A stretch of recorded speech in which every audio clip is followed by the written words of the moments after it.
Eu sempre tive essa curiosidade e eu tenho as respostas lógicas por causa eu já fui no Egito algumas vezes, mas eu tenho certeza que essa curiosidade é a curiosidade de muita gente que está escutando agora.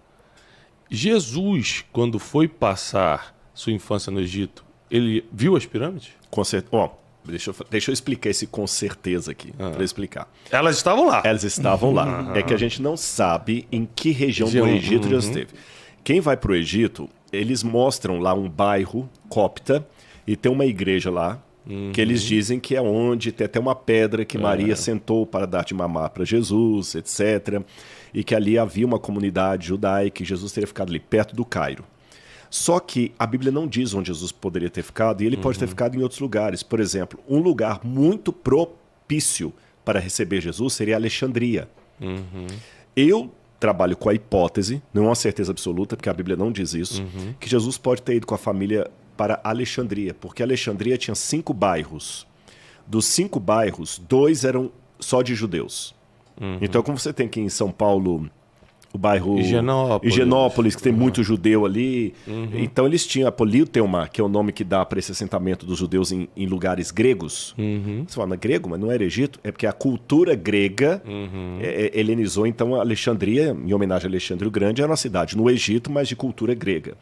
Eu acho que fazia mais sentido a família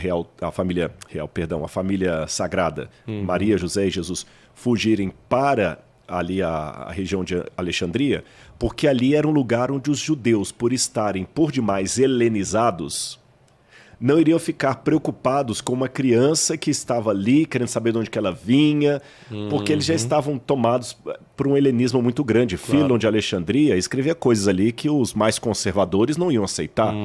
Então, era um lugar mais seguro para Jesus ficar. Mas, como eu disse, isso é uma hipótese. A Bíblia não revela em que lugar do Egito eles estiveram.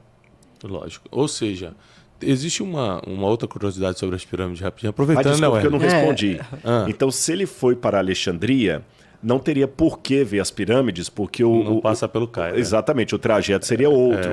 Se ele foi ali para perto de Heliópolis, aquela região ali, aí ele poderia ter visto, porque você está perto de Guissé, você entendeu? Aí poderia ser. E existe uma explicação arqueológica, técnica, para as pirâmides estarem de pé até hoje, já que a gente está falando de milênios? Na verdade, assim, algumas coisas concorreram para ajudar nesse sentido. Em primeiro lugar, o Egito, aquela parte ali de Guissé, não foi palco de tantas guerras. Exércitos passaram por ali.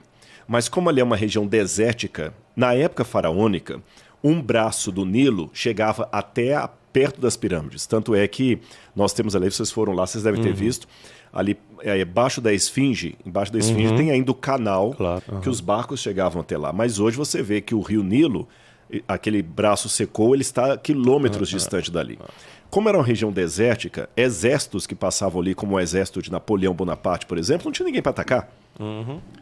Uma das hipóteses que o nariz da Esfinge quebrou porque os soldados ficavam fazendo tiro ao alvo ali, mas é uma hipótese. Ninguém vai ficar atirando, gastando munição em pedra e areia. Então aquilo ficou preservado, essa foi uma razão. Não é como Jerusalém, que passou por mais de 38 destruições e reconstruções.